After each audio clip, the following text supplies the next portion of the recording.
It's been 30 days since I went to Tony Robbins' Unleash the Power Within. Now, when I first posted that video on a couple of different platforms, people were calling Tony Robbins a fraud. I had 30 days to reflect on my experience of spending almost $1,000 for the ticket to go, plus my airfare, my room and board, my food, and all the lifts that I took to and from the event. Was it all worth it? The answer for me is yes. And at the end, I'm going to tell you whether I would do it again. But first, I want to share 10 lessons that I've thought about since the event over these last 30 days that I think will be useful to you. All right. Number one, what you write, you invite.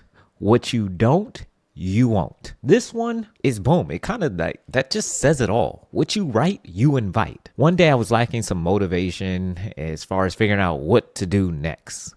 And I decided to sit down and write, what did I do when I succeeded in the past? And what did I do when I failed in the past? And I was able to look at both lists and say, hey, okay, all these times that I've succeeded, these were the common denominators. Now I'm going to start applying the things that worked for me in the past to the situation right now and see what happens. But I wouldn't have been able to do that until I decided to take the time to write it down. Number two, the wall that protects you also imprisons you. That was a bar. The wall that protects you also imprisons you. How did this come up in my life? I have an email list that I'm very proud of. I have 156 email subscribers, and every week, no matter what my email says, 30% of them are going to open that email. And I feel great. You know, you look at the national email open rates, and I'm above average, baby, at 30%. And that's what kept me in prison, because I knew that no matter what I sent, 30% of people would open it. I don't need to grow my email list because I've got the 30% that will open my email every single week. If I do tell anybody about my email newsletter, it will be people that I know will read it. Well, of course, that stops all growth. So I had to decide, you know what? I'm going to break free of this prison. And now I'm going to start telling people about my newsletter because I don't want that to be my prison anymore.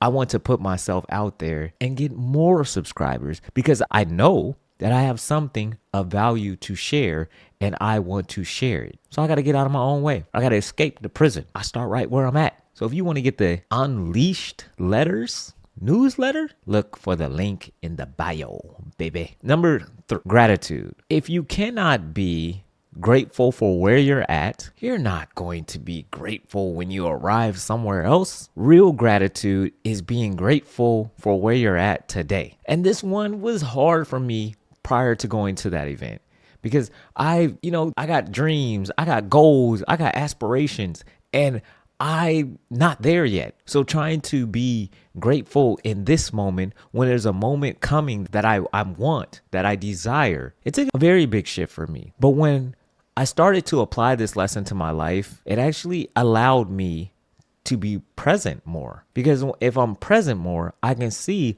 all of the things that I have around me to be grateful for.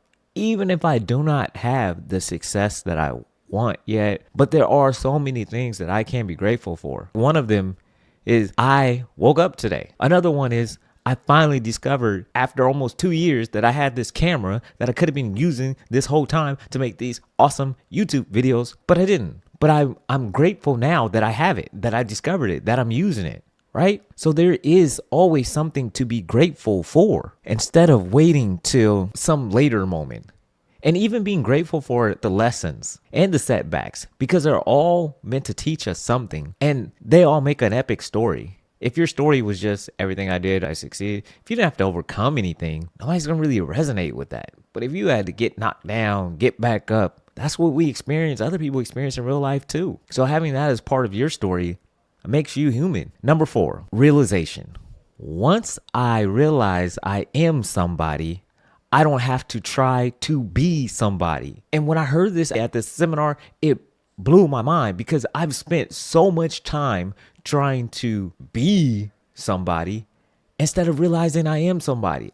And once I made that shift over this last month, I have seen a difference. It's affected the way I've shown up on camera. It's affected the type of content I'm willing to put out because I know that I am somebody. And so instead of trying to be somebody else, I have just been being myself. And it has worked for me on a level that I did not expect, but I am grateful for. Why do we spend so much time trying to be somebody else? We can learn from other people, but we don't have to try to be other people because we are somebody. Such a major unlock for me to realize I am now, not later. Number 5, clarity equals power. Now this one, I didn't get it until last week at the gym.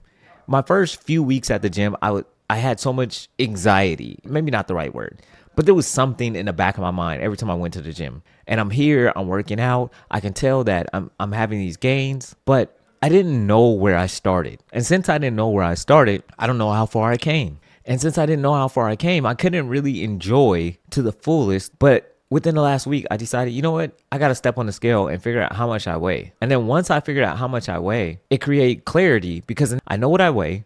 I know where I'm trying to go.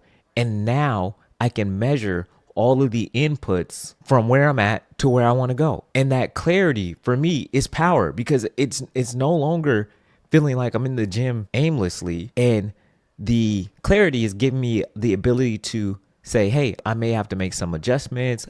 And I can feel confident in that because I know where I'm going. So clarity absolutely creates power. I just show up differently at the gym. Number 6, surrender to my courage. That's what they talked about at the seminar, surrendering to your courage. And this came up for me the other day. I told you about my email list that I got, my 156 subscribers with 30% open rate. Yeah, that email list. Well, I decided to send my course, sales email for my course to my newsletter. And I was scared. I was really scared. And why was I scared? Because I have not asked my email list to buy anything. So now I'm sending this email saying, hey, I have this course I believe can help you. Would you pay for it? It was scary. But you know what? I did it anyway. What it resulted in was 2 sales. Now, the sales weren't the point. I mean, I was happy. Don't get me wrong. I was happy about the sales. And one of them came from, someone who loves me dearly and probably would have bought whatever I put in there. But that's not the point. The point of it is I got an email after and someone said, you know what? I learned so much from you in this email. To me, if I can give my email subscribers the courage to pursue whatever it is they're after by showing them, by being vulnerable, by stepping up and sending them something when I'm scared, that is the whole point of this. You know what I mean? We are supposed to go on our journey to inspire somebody else to go on their journey. And whether I had sold 0 or not, it still would have been worth it for me because of that email. But what that email also showed me is I can do things whether I am scared or not. I just have to surrender to the courage that is within me and wants to come out. And you have to do the same. Surrender to the courage in you. There is a brave warrior inside of all of us. Or in our case, there is a brave honey badger inside all of us willing to take on whoever and whatever. But we haven't given that honey badger permission to come out. When we surrender to our courage, we are allowing that honey badger to come out. Will you surrender? Number 7, no correction without connection. And this hit me because we tend to think we can correct people without having the proper relationship. You see it all the time on the internet. People telling you what you should do, who you should be, why this, but they haven't took the time to develop a relationship with you. And for me, I haven't got this one perfectly down, but I have been working on it. And something interesting that I realized once I focus on the connection piece, I am starting to see that I do not want to correct the person as much. The reason is just because someone doesn't do something my way doesn't mean it is incorrect. It just means it is not the way I would have done it. And so I am allowing people to be who they are when I focus on the connection and not so much on the correction. And that has been the opposite of how I have maneuvered. But I'm telling you, it has brought so much peace for myself because I got my own areas I need to correct myself on. I don't need to be spending all day trying to correct someone else. Number 8, emotions are contagious. And I remember at times looking around, being surprised, like, why is this person tripping out after I had just tripped out? But I'm thinking, just because I tripped out, don't mean you should. But what I learned at the seminar is emotions are contagious. So if I flipped out, why in the world would I expect somebody else not to? The emotions are contagious, baby. So now I am absolutely trying to be more mindful and put out the emotions that I want to receive back. Put those out in the world. And when I put those out in the world, I can feel good about the emotions that I'm getting back because I'm putting out what I want to receive. And I know it's a simple concept. We all know and we've all heard of karma. You get what you give.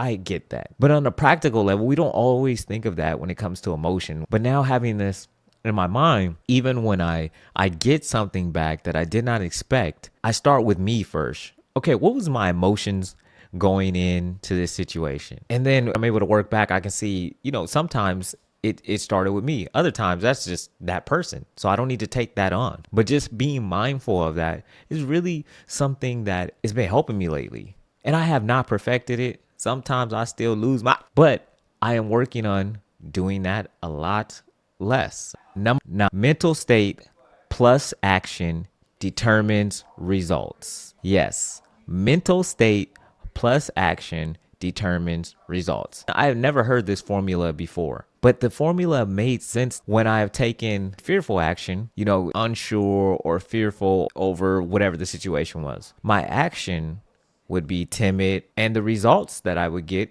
is not what I wanted. So when I understand now that my mental state, and we're going back to the gym, my mental state with the gym is I'm going to get my 6.7 pounds that I am after. So when I'm in the gym, I'm going into it with confidence. I'm lifting these weights with confidence. I'm eating my protein with confidence because those are the results that I want in my life. And so my mental state is saying that, hey, I'm going to get those results. And my actions are saying by getting there, lifting heavy weight, that I expect those results. This taught me is we have to look at our lives and see what our mental state, if we have a poor mental state about relationships, of course we're going to have terrible relationships. If we have a poor mental state about work, about people, about anything, of course the results are going to be poor. Number 10, money is energy. I don't know about you, but I'm going to be honest. When I do not have the amount of money that I feel like I should have, I don't want to check my account. I don't really want to talk about money. I don't want to hear anything related to money because I ain't got the amount of money I want. So why do I want to talk about money? That is how I approached it previously. But now that I understand that money is energy, and since I know that it is energy, I am saying to myself, okay, if I wanted something to flow towards me, do I need to have a positive or a negative stance about it? I would want to have a positive stance if I wanted to come to me. Just think about it. You don't want to hang out with somebody who's negative all the time. I feel like that's how money's looking at me. Like, hey, bro, I don't want to hang out with you. You negative all the time. So now I've taken a different approach, and I'm checking my account every day just to get used to always, like you would do your kid. You check up on your kid. You make sure your kid's all right. I'm checking up on my money. I am letting my money know, hey, I am checking up on you. I'm being aware of how I'm spending you. You're not just flying out my pants because I got a hole in my pocket. And so that way, when I invite more, when I get more of you, I'm going to still be aware of how I use you and make sure you're not just feeling neglected. Yeah, that's how I'm treating my money. Now, do I check it every day still? No, but that is what I'm working towards, and I'm going to start doing. I got a couple days in a row, and then I fell off for a day or two. I'm going to check it today. I checked it yesterday. So, yep, I'm going to check it today. Actually, as soon as I get done recording, I'm about to check on my Yaper, check on my funds, check on my ones. Yeah, all of that sounds like fun. Okay.